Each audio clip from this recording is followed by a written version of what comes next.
Why hello, it's your gal Dimply Bean, back at it again with some more Hallobean content. Today I'm going to be sliding my way into the Halloween spirit by showing you how I created this super slimy snail boy. So to start off, you will need Polymorph Plastic, some little eye-shaped buttons like these, liquid latex, I'm using Mehron, cotton wool, face paint, I'm using Mehron's FX paint, these little fake teeth, I promise you they aren't real, and some fake blood. I used Mehron's Coagulated blood and Squirt blood. Oh, and I also used some makeup brushes and sponges. First, you'll want to make those tentacle eyes. Get your Polymorph Plastic and pour hot water over it. I like to just boil the kettle, leave it for a couple of minutes so it's no longer boiling, and then pour that on there. Polymorph starts off white as my pasty ass, but after you add the hot water, it'll start to go clear. Once it's completely transparent, you can scoop it out and start molding. Roll that boy into a sausage shape, making one side a little bit pointy, but not too sharp, by cutting it with scissors. On the other end, you want to push your eye button like so, mold the polymorph around it so it stays in place. Your final tentacle eye will look something like this. Now for the application. Draw out what shape you want your mouth to be. I started off with the idea of having a happy smile for my snaily boy, but he kind of just turned into him screaming. I don't really know why, it's just the way that it came out. You want to paint this in with red and black. I kind of created this gradient effect for mine, but you can do whatever you think looks good to you. Next, apply the liquid latex and cotton around your new mouth, and then you'll want to start attaching your teeth. Fake teeth. They're not real, I swear. You want to attach them using liquid latex. These can be as perfect and imperfect as you want. It does not matter. It is completely up to you.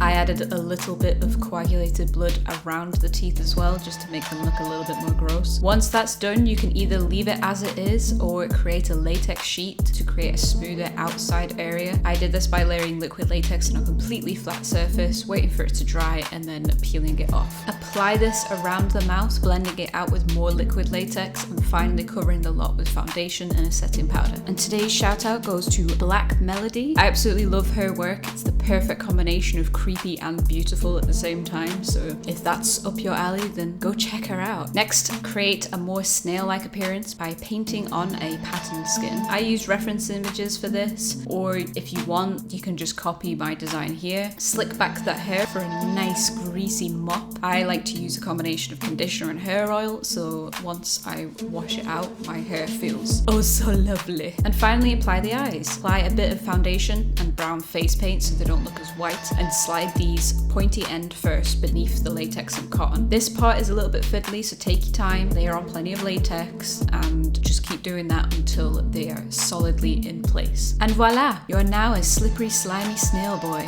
ready to slide on into Halloween. As always, if you like this video, then don't forget to hit that like button. If you would like to see more daily Hallobean content, then hit that subscribe button. I will be releasing a spooky video every day this month, so hit that bell button too, so you can stalk me on my spooky adventure. And I'll see you all later. Bye!